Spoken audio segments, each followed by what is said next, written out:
Welcome, ladies, gentlemen, and hermaphrodites, my fellow slaves of the global plantation.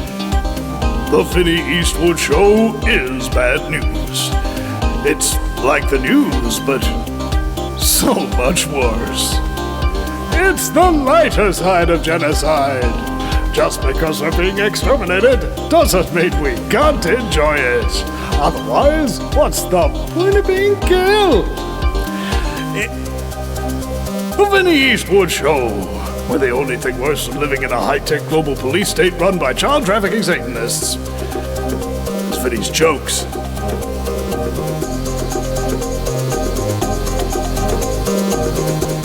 And welcome, ladies, gentlemen, to yet another exciting episode of The Vinny Eastwood Show, broadcasting live from thevinnyeastwoodshow.com, carried, of course, by our wonderful network, Ground Zero Radio, and I'm incredibly grateful to be part of this network. And also, I did a little bit of audio sampling the other night, ladies and gentlemen, because the Vinny Eastwood Show just sounded just so horribly overblown. It's like if you don't got the audio, you don't got a show, bro. And so hopefully it's all sounding nice and fantastic for you all. Shout out to all the people in the chat room. Facebook, YouTube, and Twitch are live.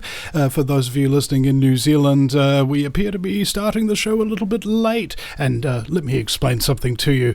There's this thing called daylight savings, and when you're doing a show in New Zealand to America, every time New Zealand has its daylight savings, or America has its daylight savings, it changes the real time that I actually have to do my show at. So when New Zealand changes our daylight savings, the show gets delayed by an hour, and then the United States changes their daylight savings an hour later, right? So it's like a month in between this change. But now, the new official time of the show for the duration of this next season through till March is going to be midday New Zealand Standard Time on Mondays and Sundays, 3 p.m. Pacific Standard Time for our wonderful cohorts in the United States of America. I see WCB99 is in the chat room of Twitch already. Lovely to have you with us, brother. Thank you so much for joining us. And also, just all of those people who donate and support the show and have been doing so for a very long time. I want to give you a little bit of a special mention here because often it's not really so much a recognized role as being a producer, as it were. People just see the talent and what they're doing, and they might really consider the director or something of that nature, but the producer is the person who produces things, right? Something needs to happen, the producer produces it in order so that the show can go on. They're a highly undervalued group of people, and I was just looking through my Skype messages before the show, and I had a message there from my wonderful former somewhat fabulous producer, Mr. Mitch Santel in Southern California, and it just reminded of how much work he did to get me to where I am, helped me create a website, got me on a American Freedom Radio back in the day, and since that time there've been innumerable people who've contributed to the show, whether those people in the chat rooms who give me a little bit of a buzz and ask questions and things of that nature and do their little interactions there. Every single one of them is like incredibly valuable.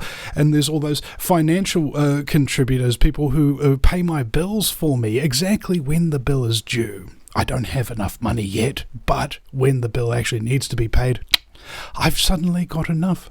Like, this is what happens when you're working within the confines of what the universe requires of you.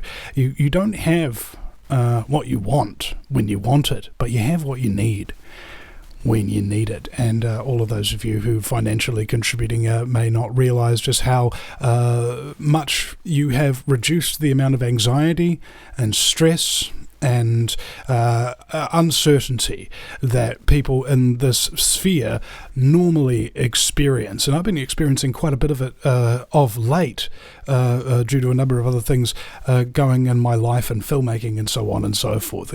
Just in a big stressful state, Vinny Eastwood is. And I just want to just start the show off by being grateful to each and every one of you for going to the VinnyEastwoodShow.com, signing up to be our patron, and using the PayPal and the KIWIBANK respectively.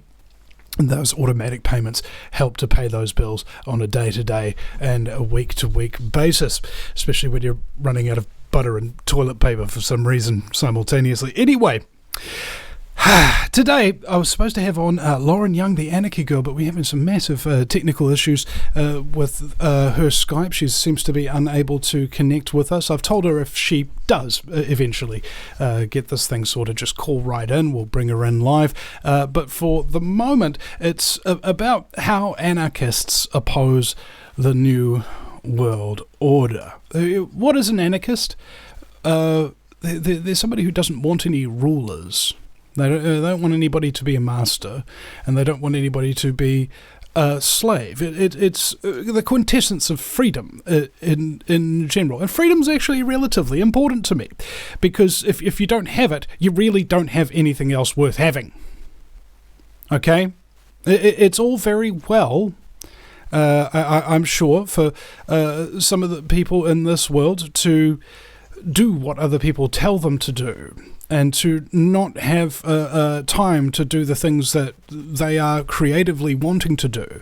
And they get rewarded significantly, financially, socially, by society for taking that route. And it's very, very different when you don't like somebody telling you what to do. You can only really work with people rather than for them. So it really does dry up a lot of things that would ordinarily be quite moist. But I digress. I'm thinking about this concept of freedom. How actually important is freedom?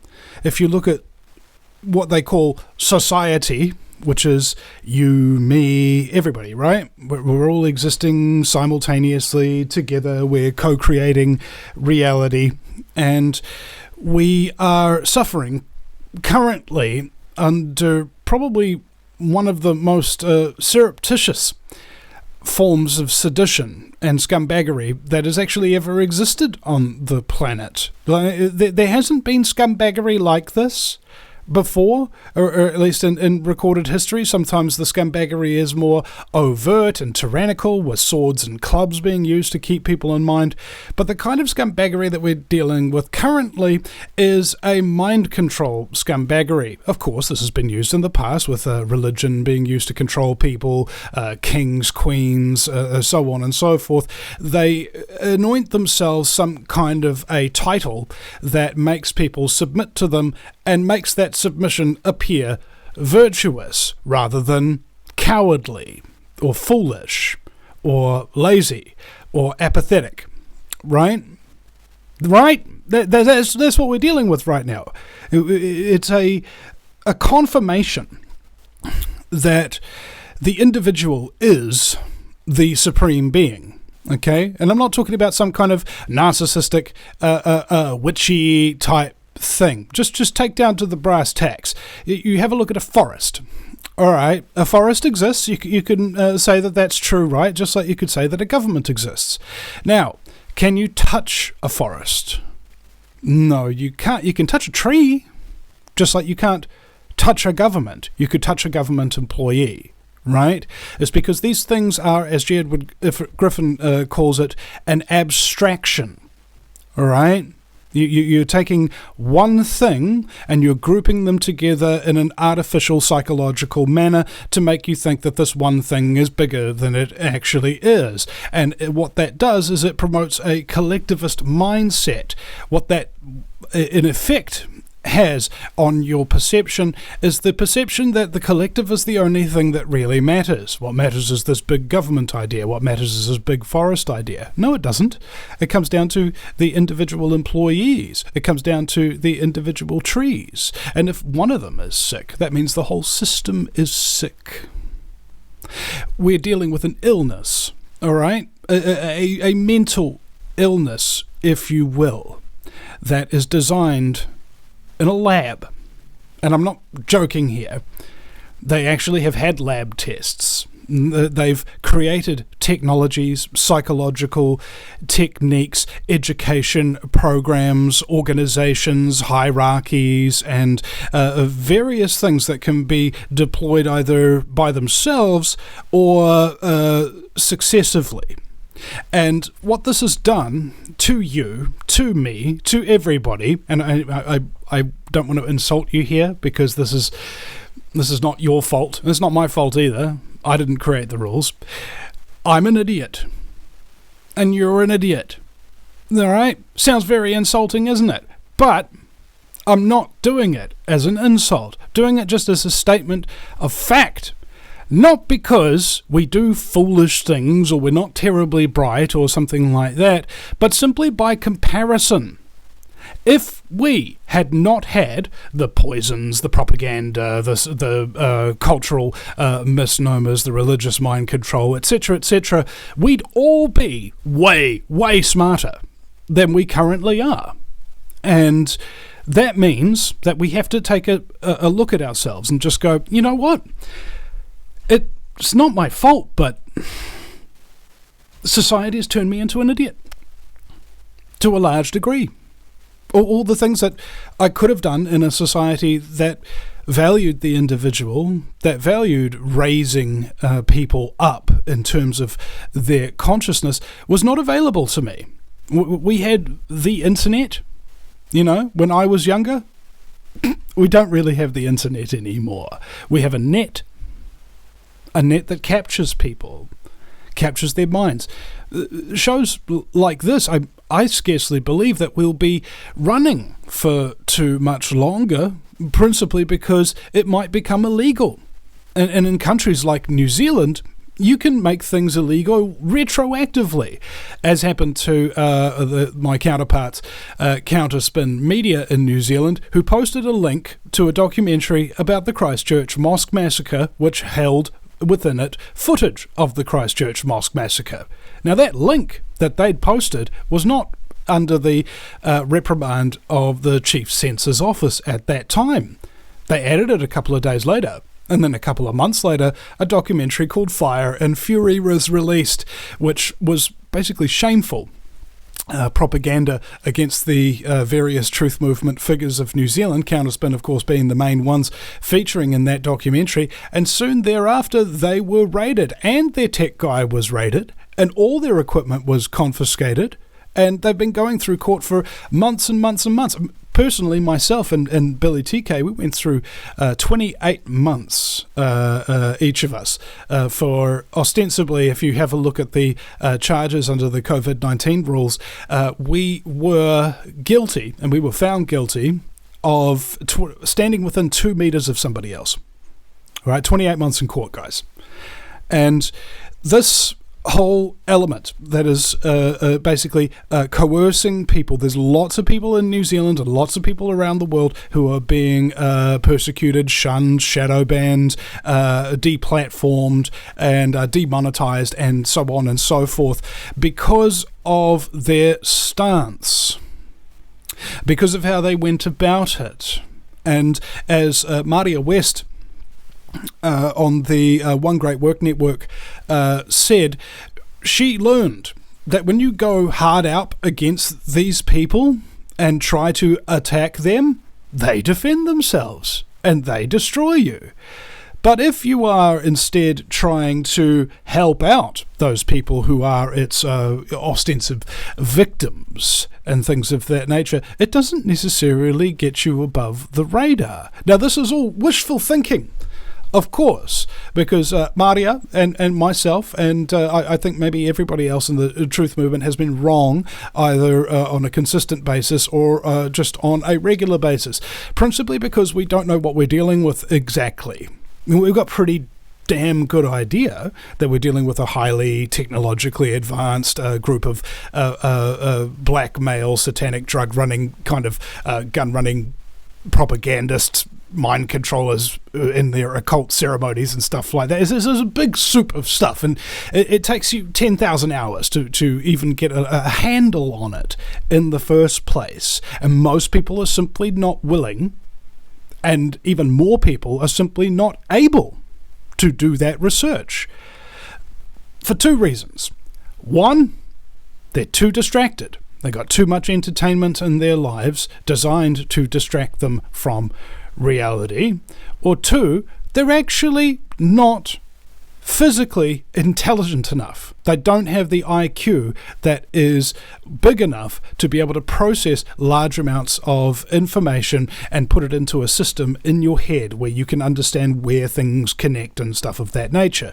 Have you ever seen those movies where they wind up finding some guy who's like obviously completely crazy and some kind of a terrorist or whatever, and he's got like a wall and it's got all these pins and all these red strings tied between the pins, tying all these people and all of these organizations together and what all their influences are and things of that nature.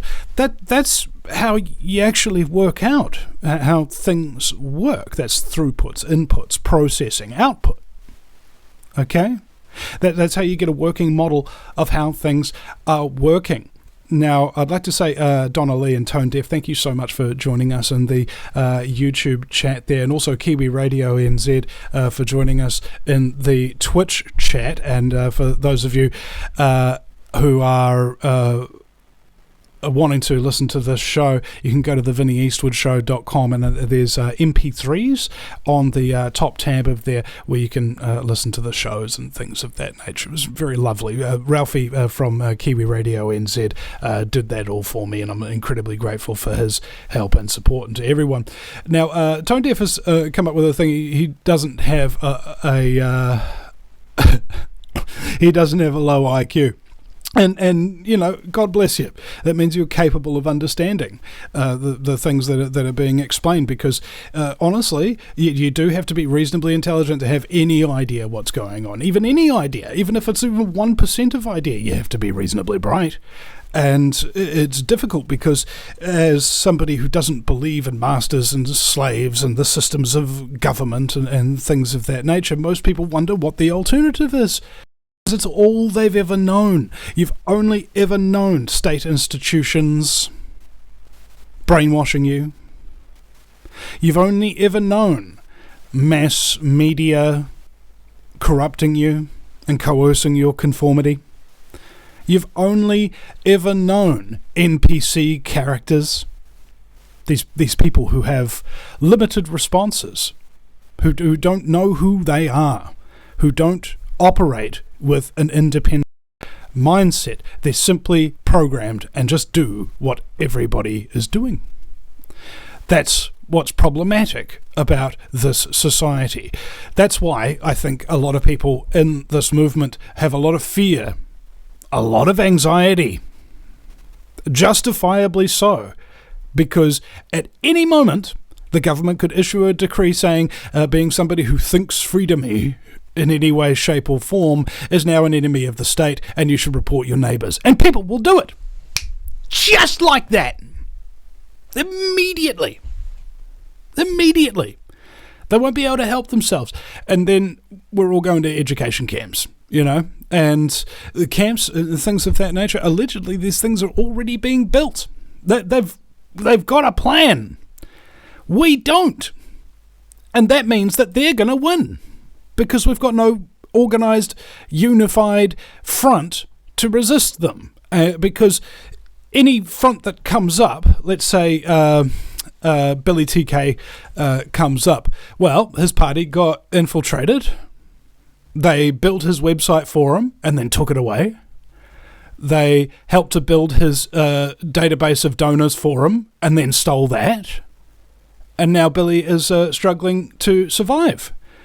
They saw me. I had 65,000 YouTube subscribers, and the largest online protest log of anybody in the country's history. Maybe I'm pretty sure nobody in the world has actually really wanted to go out and document in long form, all the protest activity and stuff like that was happening in their thing. So I could probably reasonably confidently say it was probably the largest online archive of protests and public meetings ever created, and did all that in my 20s and early 30s, and now I'm going to be 40 in a month or so. Haven't even had time to plan my party, and don't even have the resources to really even have a party, even if I wanted one.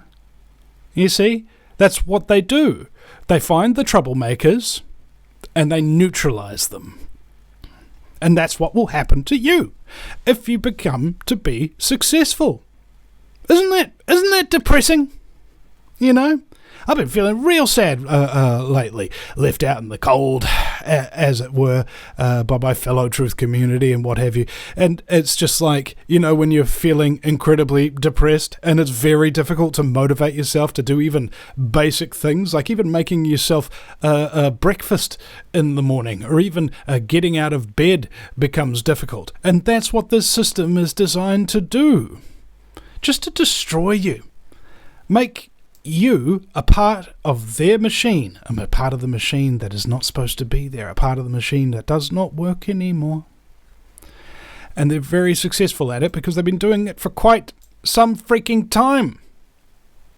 Now, I believe that there's a possibility that we can turn this around. It's only a possibility, though. I don't under any stretch of the imagination really count this as too much of a certainty, principally because there isn't really a whole bunch of evidence currently that there is an organised truth movement, that there is an organised fight, that it has significant amounts of power to oppose the varying capacities of the New World Order. Do we have the capacity to stop them from putting fluoride into the water? In New Zealand, it's been mandatory, and it's not getting taken out anytime soon. Do we have the ability to stop the pesticides being put in our food supply? You know, no.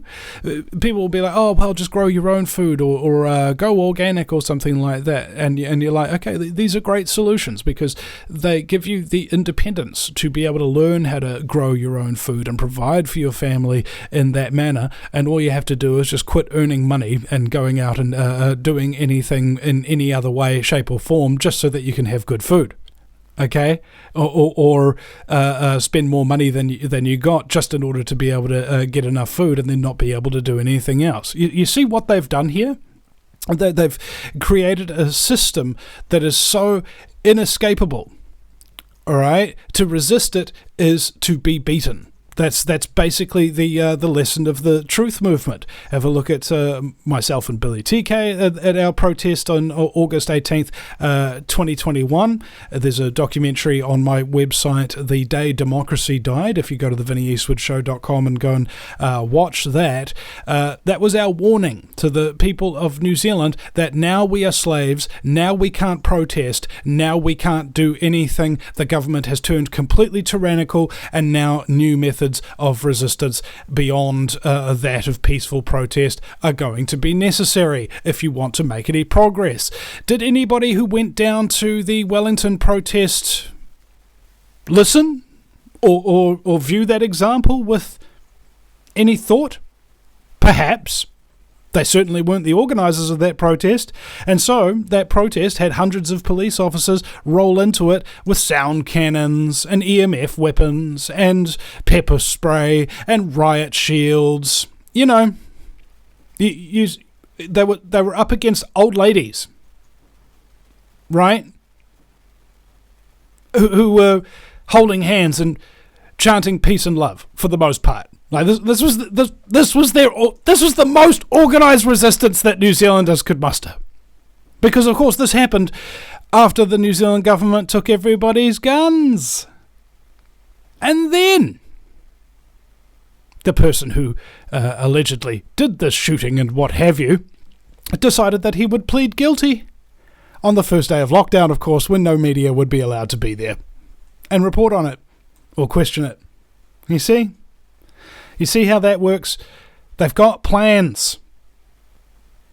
Real good plans. We don't got no plans.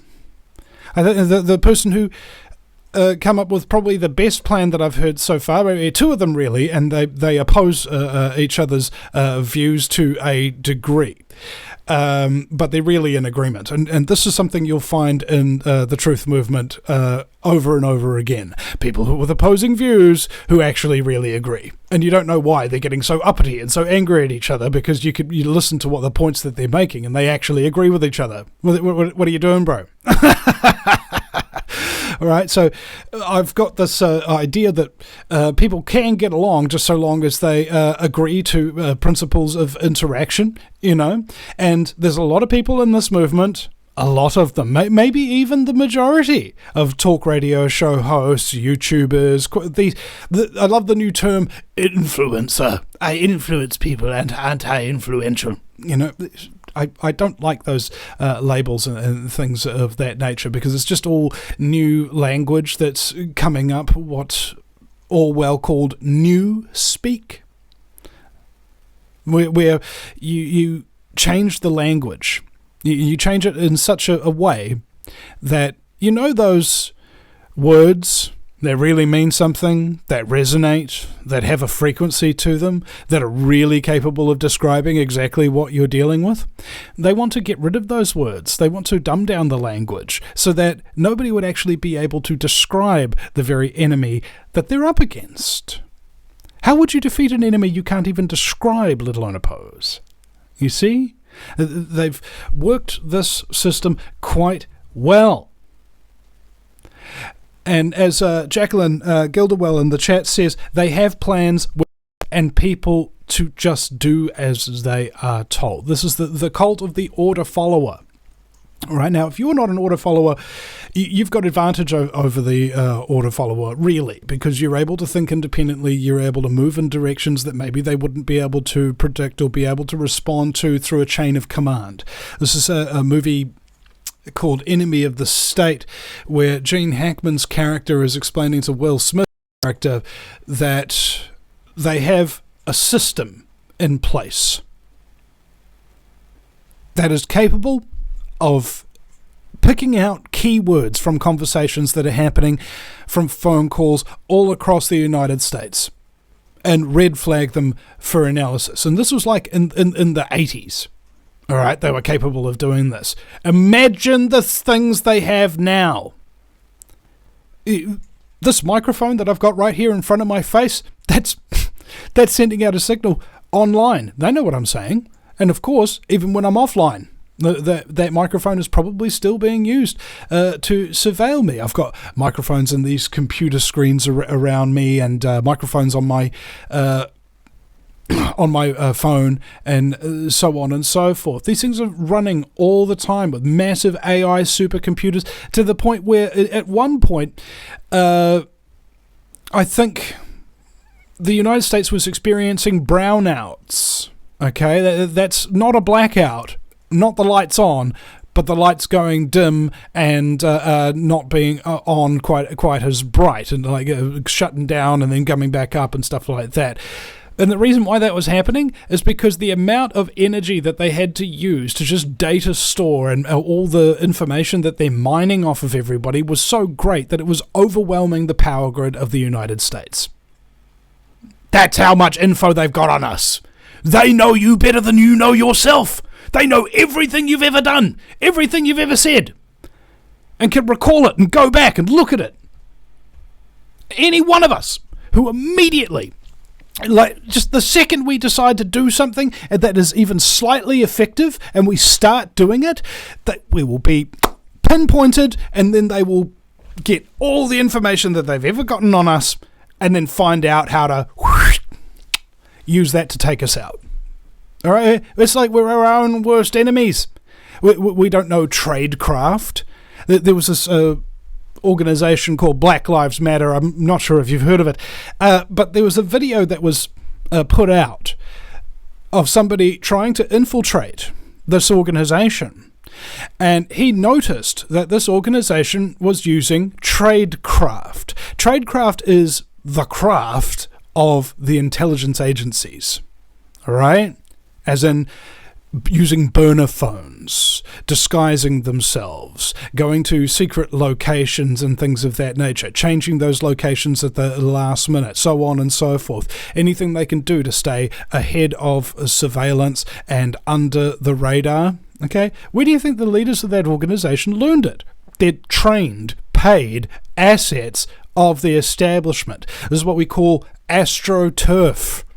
All right, there are grassroots movements, ordinary people coming together to oppose something that is trying to destroy them, and astroturf, where the people who are trying to destroy that group of people create their own little movements to oppose our grassroots ones and attract all the people who would join grassroots movements if they knew that they were genuine or if they'd ever heard about them.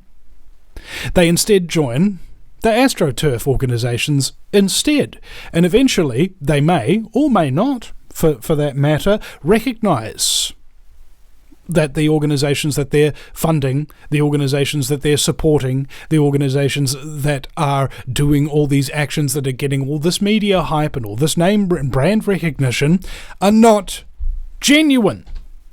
And they're not run by genuine people. They're not run by people who care. They're not by people who principally believe in the concept of freedom. No. They're just working against you and everything you stand for on a daily basis.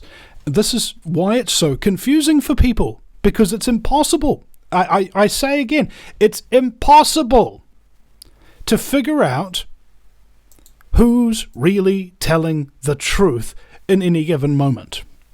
You know, some of us have got really good instincts, some of us have got journalistic training, but the second you go and you try to use that journalistic training or use those instincts, the waters will be muddied and the truth will become compounded and confused. That's why it's so effective, what they're doing here.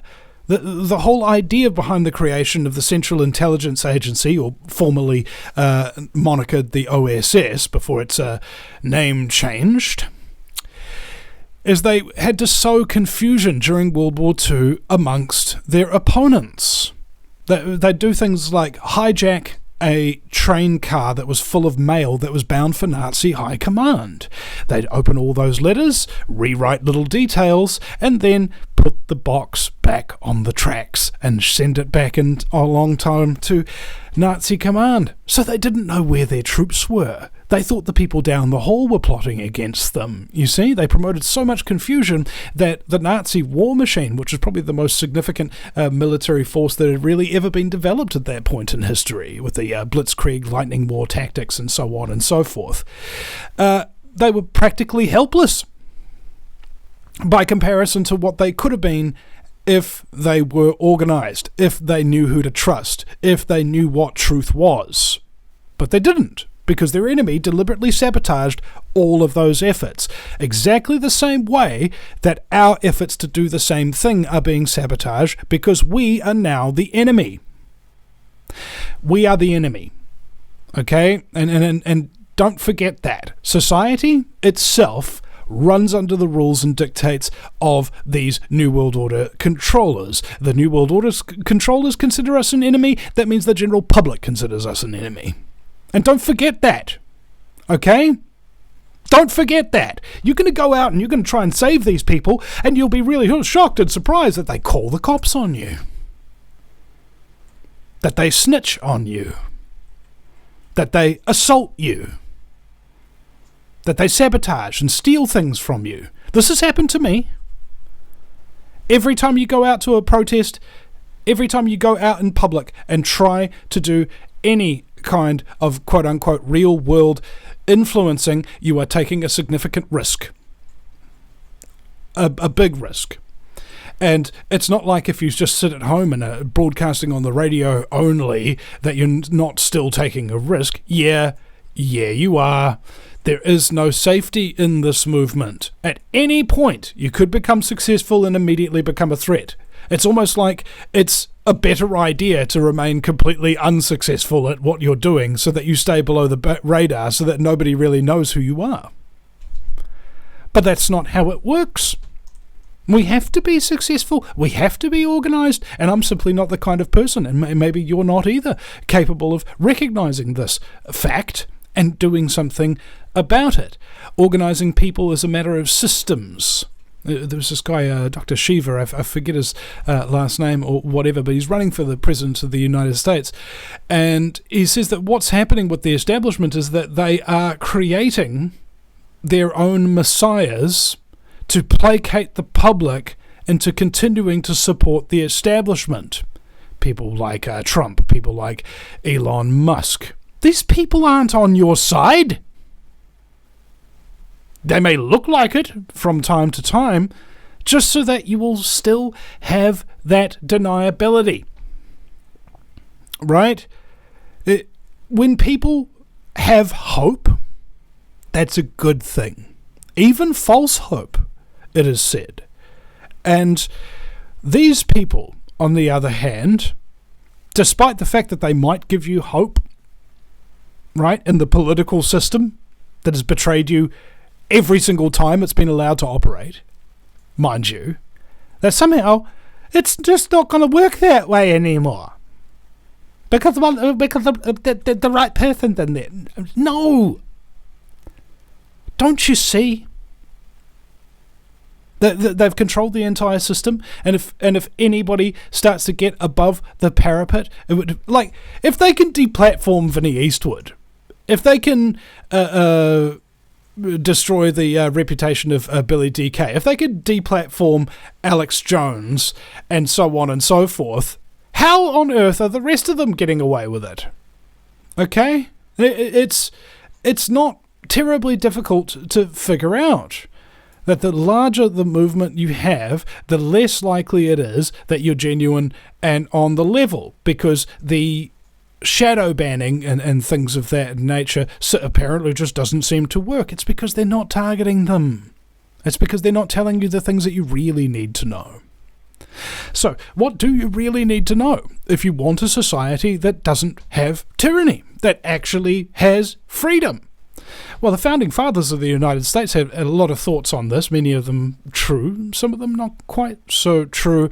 The whole idea that every man is created equal, no, they're not. Some of us come from wealthy families. Some of us have incredibly intelligent parents. Some of us had parents that had a lot of time to raise us and educate us, to get us into the right schools and the right programs and things of that nature. And before we know it, we're getting recruited by Skull and Bones, and now we're running the country for the benefit of the New World Order. We're not all created equal. We have choices that we can make to make ourselves better, but never underestimate the fact that if you're born to certain parents at a certain time in history, in a certain location, that gives you a general metric for how you're going to end up. A general metric. Some people escape. There are things like the rulers are really personified in the exceptions.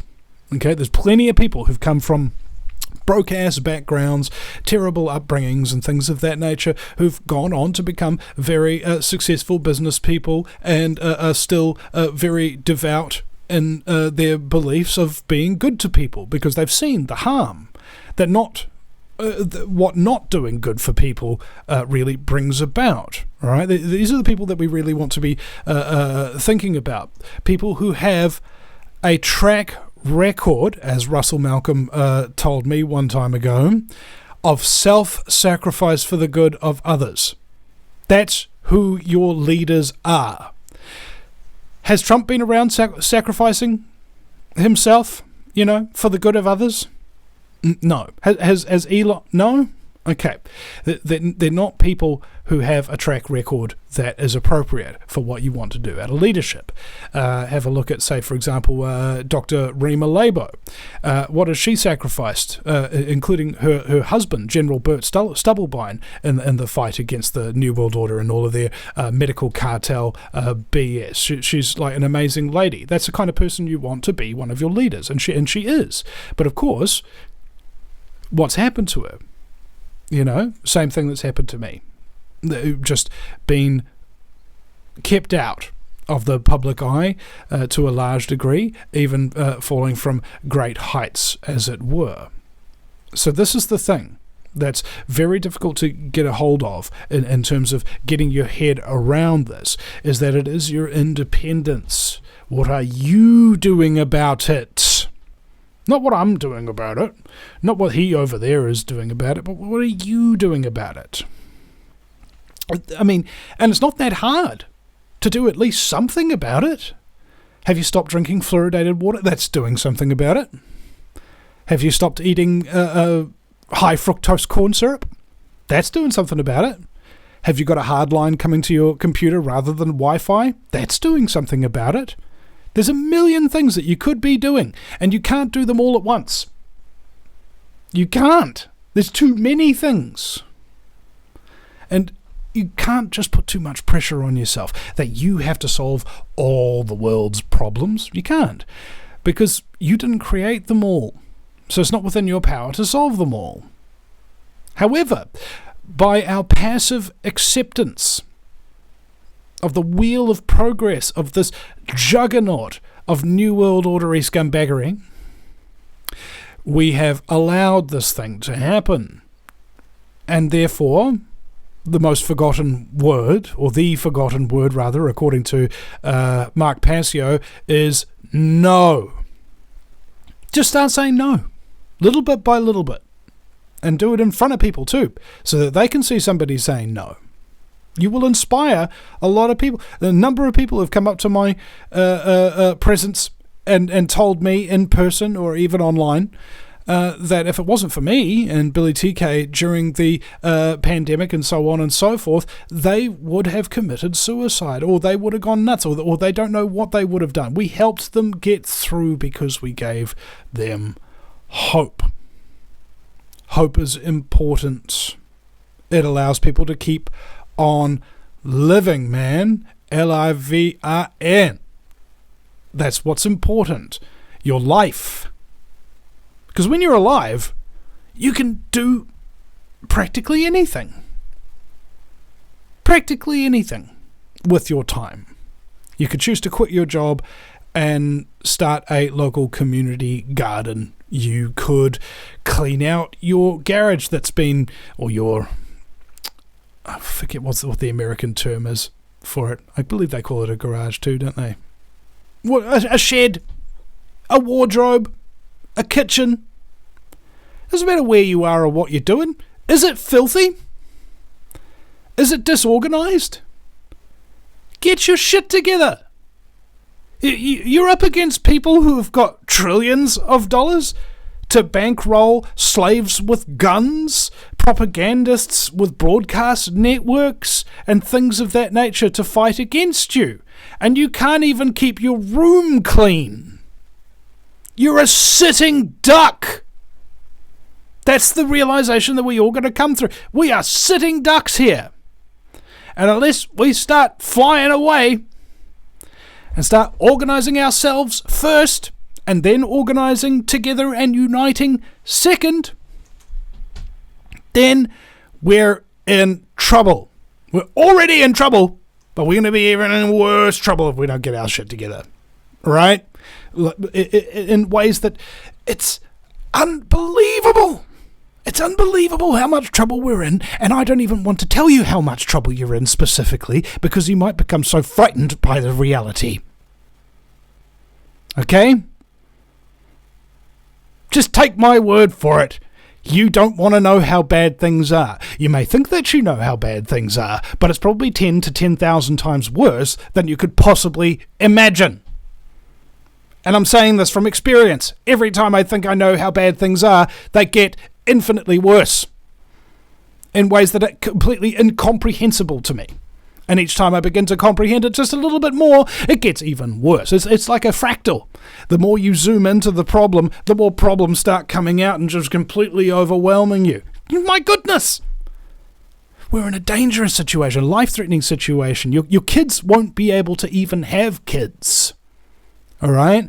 Whether by them becoming sterilized, by having their little baby testicles and baby wombs irradiated 24/7 by various electromagnetic Wi-Fi type crap, whether they get cancer as a child because of the same reason.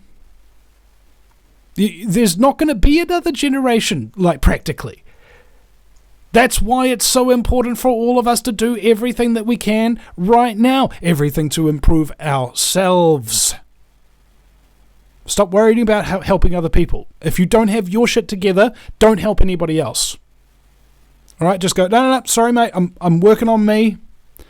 I'm trying to get myself together so that my head is clear, so that I've got resources, so that I've upped my skills and talents in my various areas of expertise. I want to be able to be in that position so that I will be capable of organizing and teaching other people about these things that they do not yet know and desperately need to be filled in as soon as humanly possible. And I won't be able to do that unless I look good, sound good, and appear to have my shit together. That's it. You know how long it takes to create a first impression with somebody? 1/1000th of a second. That first impression is made. The second they see you, that's when the first impression is made. Do you look healthy and do you look wealthy? Basically, that's it. That's the only thing that human beings have ever really been programmed to do. Have a look at all the people that have all these amazing followings, celebrities and the like. Do they look like crap? No, they don't. Do they look like they're broke? No, they don't. So they immediately have the first impression correct. So people will just go, oh, this person must know what they're talking about because they look healthy and they look like they've got money. Yeah, see, and sometimes that's a deception. Sometimes it's true, but sometimes it's just a deception. But if it's not true, 70% of people will go with their first impression anyway. You know? If they have a look at you and they see that you're ugly and you're not dressed well and your studio looks like crap and what have you, 70% of them will immediately switch off, not take you seriously. And they can't be convinced otherwise. The other 30% of people, they'll have the exact same first impression, generally speaking, but they may be able to be convinced otherwise. It's principle psychological. That's how mankind has developed. Women and men who are of maturity are looking for breeding partners, ostensibly, right? Just in a basic sense of the word, who can provide me with money and stability so that my offspring can survive. The basic instinct. And the only way that you can really ensure that all of those first impressions that you want to be cast aside is if you look really good and you look like your stuff is expensive. And that's not easy to do. It's not. You know, you got to work out real hard. You got to work on your health. You've got to make money and so on and so forth. But in some cases, you'll be so busy doing all of those things so that you create a good first impression that there's nothing to really back up that first impression. You spent all this time making all this money to make yourself look good, but you haven't done the research into figuring things out. So when people start asking you questions, you're unable to answer them. You know? It's crazy.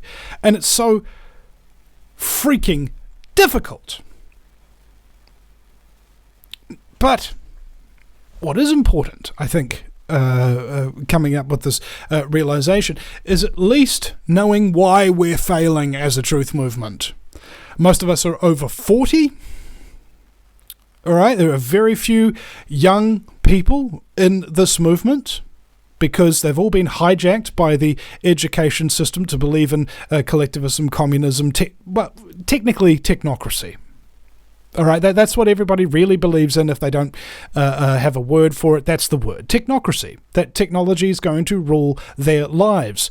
All right, and if you don't think technology is ruling your life, what's the first thing you do when you wake up in the morning before you've even so much as taken a piss or made yourself breakfast?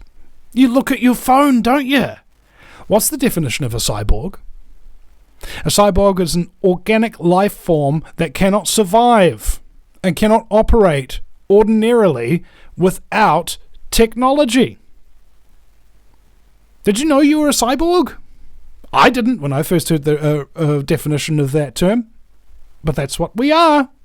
We're cybernetic organisms now. And what that means is our humanity, the very thing, like, you know, if you look inside your body, you see these organs, you see these bones, you see these veins and arteries and G proteins or something like that if you live in a low socioeconomic area. But there's a lot of organic things that are supposed to work in a particular way, and they're just not working that way anymore.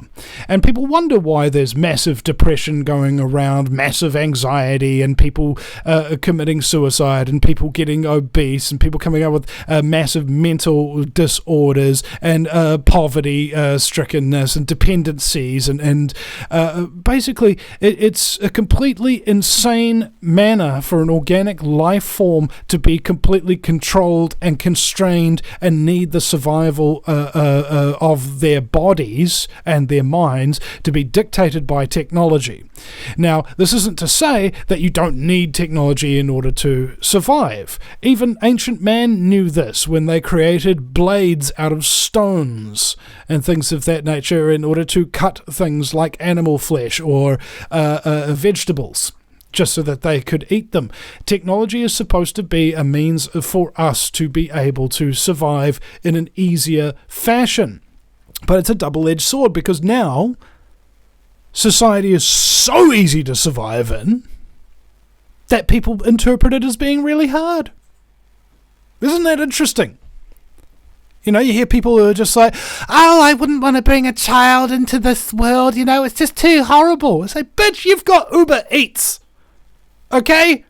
It's not like you have to sit in the cave getting black smoke in the face from some fire while your man runs out there and tries to kill a mountain lion with a spear with just him and his mate so that they can come back and actually have something to eat and maybe celebrate by having a one of the fangs around your neck to decorate you that they give to you on Valentine's Day or something like that. You don't have to live in the freezing cold being exposed to the elements and worried about a twig snapping in the middle of the night where some predator might snatch your baby. Life is easy. Easy. And because it's so easy, you haven't tested how strong you can possibly become. Had this guy on my show one time, and he was the creator of Biodome. Biodome, where they had all these trees and plants and everything like that, all underneath a dome. This interesting thing happened. The trees, once they got to a certain height, would fall over. They'd just break under their own weight. The wind. Whenever a tree gets blown, it grows stronger to deal with the adversity of the situation provided by wind. They bend, they snap back. The wind has been taken from us, and thus we are breaking under our own weight, ladies and gentlemen. Ease of life is not a good thing. Ease of survival, probably a good thing, but your life, if your survival is easy, should be remarkably difficult. Just to give you a thirst for it at the very least. Because if everything's too easy and you don't feel like you're being challenged, you won't value life. You won't value those periods of time when you're able to rest and recuperate after a long, hard day, week, month, or several years of work without a break. You really value those times. And principally, it's because of one very important thing, which I think all anarchists really should know about, is the close relationship the human nervous system and brain's pleasure centers and pain centers have. Okay? If you're experiencing pain and hardship, whenever you experience any kind of relief from that pain and hardship, it becomes very pleasurable. But if you're experiencing nothing but comfort and pleasure and easiness, when the pain comes, any kind of pain, even small amounts of it, it'll appear overwhelmingly unbearable. You see, there's that relationship with us. That's why the New World Order has us in a bind, because resisting it's not going to be easy, it's not going to be pleasant, and it's not going to be cheap, neither in terms of lives or resources or time or attention. You're not going to learn how the New World Order works on a 1-minute TikTok video. You're not going to figure out the answers to mankind's infinite question, why are we here, in a 1-minute TikTok video. No, it takes time and attention, mentorship specifically. If you're young and you're listening to this show, and I know that you're not, because young people don't listen to this show. I've had a look at all the things and what have you. Why don't young people listen to the show? Because they're not interested. They want to find out where they fit in life, and if they start figuring out that everything is not all as it seems, I mean, we're 40, 50, 60 years old, some of us, and we don't fit in, do we? And the whole concept of being a teenager is trying to find out where you fit in. Why would conspiracy appeal to them? Oh, great. I get to never fit in because everybody's a brainwashed moron. You see? That's the thing. We're old enough to know from experience that authorities are full of crap, don't serve us, and don't deserve our time or attention or devotion. All right? We're old enough to realize that. Some of us younger than others, but that's as Indiana Jones said, it's not the years, it's the mileage. And you've all suffered, haven't you? Just like me. The hands of the state. The hands of the education system, the medical field, the legal system, the family court system. People come to the truth through the betrayal and the portrayal of lies. Lies by hierarchical organizations and groups of people. Why do you think then that it's very difficult to organize and unite us all? If the one thing that basically unites us is a distrust of hierarchies and groups of individuals getting together. You see? That's what's difficult. It's not impossible. It's just a very hard slog. And we're not even 50% there, right? We might not even be a couple of percent there to be as strong as humanity needs to be as united as humanity needs to be as brazen as mankind must be, to destroy all that which opposes us in our own hearts, to vanquish our own demons before we go out and oppose the demons that have taken over this world. That is the challenge, and that is the only thing that really matters if you want to be free. If you're not free in your mind and in your heart first, you won't be able to obtain freedom for your body or the body of anybody else that lives in this three-dimensional universe. And George Orwell said, I believe in one of his last interviews, what was the point of portraying in a book this nightmarish future? And he says, if there was a reason for it, the reason is this: to tell people, don't let it happen. It's up to you. And thank you so much for your time and your attention today. You've been listening to the Vinny Eastwood Show.com. You are being brainwashed, and I know, and it's sad. And I know that the chat rooms are full of narcissistic, egotistic, psychopathic, sadistic people who really don't have a future if it doesn't include hurting other people and getting attention for themselves. I know. And I'm sorry about that. Don't let them discourage you. I want to encourage you. Encourage. It means to give courage. Thank you so much. Please go to thevinnieeastwoodshow.com. That's Vinny with a Y because it's the most important question. Or Eastwood, like go ahead, make my news. And go ahead, ladies and gentlemen, make a little donation there. Whether you can start off with a one-off or whether you want to start up an ongoing automatic payment. The show has been going since 2010, officially on the radio waves in the US through AmericanFreedomRadio.com and now through the wonderful people at GroundZero.radio. And I will still be here for as long as I don't get exterminated. So thank you very much, everybody. Again, all those people who have donated, just remember I am in need of people to help on a regular basis because I do have my shit together in certain ways, websites, live streaming, so on and so forth. If you've made a donation, as far as I'm concerned, I have an obligation to you. You have an independent idea or something of that nature, and you don't want to have to learn for years and years in order to be able to figure out how to do it, contact me. Okay, there's a contact page on the VinnyEastwoodShow.com, and I would love to meet your acquaintance and give you a hand, provided you're not just going to waste my effing time.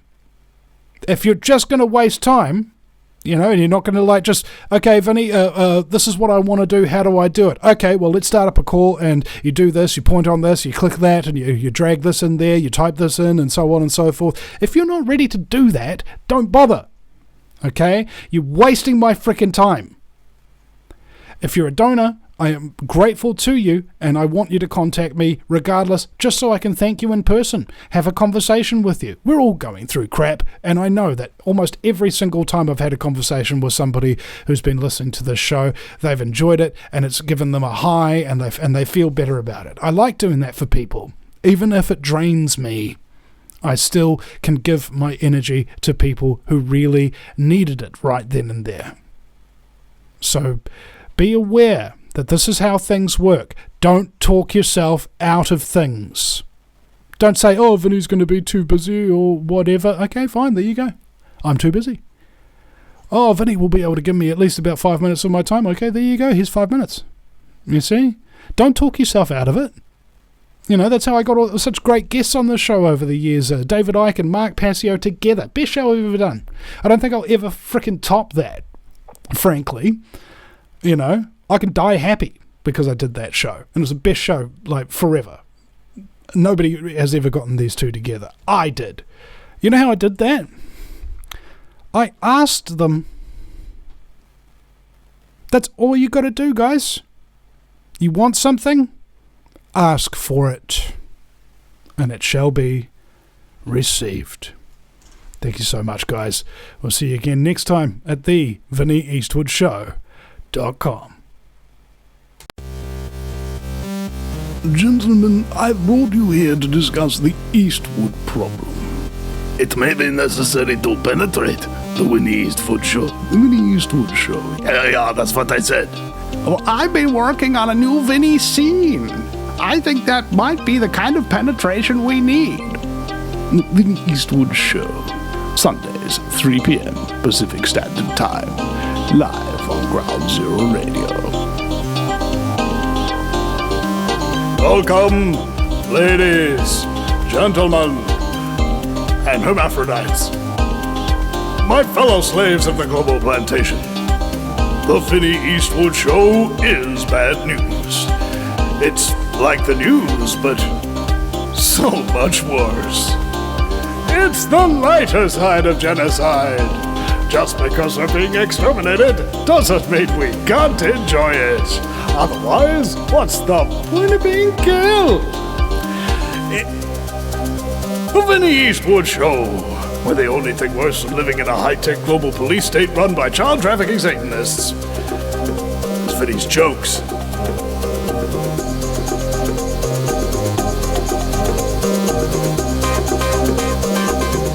You see, this beastly, ghastly show has been exposing our scumbaggery, which we call necessary. Yeah, and as the World Economic Führer, I believe we should give him a little gift with a little card that says Merry Christmas from Santa Claus. Oh, yeah, we could send something through his windows. Yeah, I've been speaking with Jacinda Ardern that we need to eliminate the threat of Vinny Eastwood. Why do you say Vinny Eastwood when it's clearly Winnie Eastwood? Absolutely, he's a major impediment to our planet. It's how are we going to get rid of him? We could poison his water supply. But we've done that already. Okay, I'm running out of ideas here. I'm sorry, I've got a lot going on.